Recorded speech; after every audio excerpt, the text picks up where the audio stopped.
Guys, welcome to Rithni world.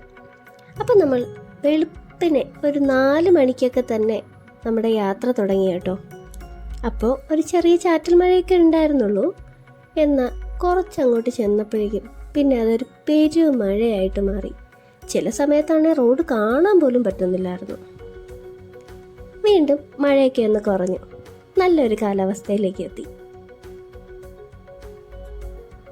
അങ്ങനെ ഞങ്ങൾ ആശ്വസിച്ച് സുഖിച്ച് കുറച്ച് നേരമൊക്കെ ഒന്ന് പോയിക്കൊണ്ടിരുന്നപ്പോഴേക്കും ചെറുതായിട്ട് സ്വഭാവം മാറി തുടങ്ങി. ചൂടിൻ്റെ ഇച്ചിരി വെയിലിന് ചൂട് കൂടി തുടങ്ങി. കൂട്ടത്തിതേ മുട്ടനൊരു ബ്ലോക്കും.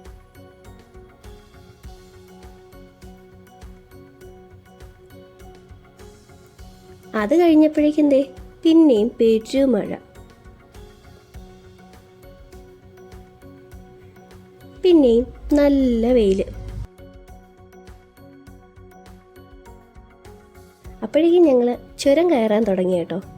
ഭാഗ്യത്തിന് ചുരം കയറിയപ്പോഴൊന്നും മഴ പെയ്തില്ല.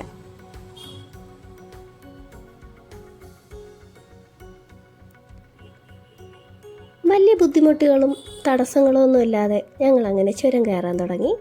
മഴയൊന്നും ഇല്ലാത്തതുകൊണ്ട് നമ്മൾ സന്തോഷിച്ചങ്ങനെ പോയിക്കൊണ്ടിരിക്കുകയായിരുന്നേ. അപ്പോഴേക്കും block. 5th hair pin bend കഴിഞ്ഞപ്പോഴേക്കും ബ്ലോക്ക് കിട്ടി. അങ്ങനെ ഞങ്ങൾ വിഷമിച്ച് ആ ബ്ലോക്കിൽ ഇങ്ങനെ കിടക്കുമ്പോൾ തൊട്ടടുത്ത സെക്കൻഡിൽ മാപ്പിൽ ആ ബ്ലോക്കേ ഇല്ല. ഫ്രണ്ടിലെ വണ്ടി മൂവ് ചെയ്ത് തുടങ്ങി. ഒരു കാലാവസ്ഥ. പിന്നെ നമ്മൾ അധികം ബ്ലോക്കിൽ ഒന്നും പെട്ടില്ല. മഴയും വലുതായിട്ടൊന്നും ചതിച്ചില്ല. അങ്ങനെ ഞങ്ങൾ ആ ചുരം മൊത്തം കയറി.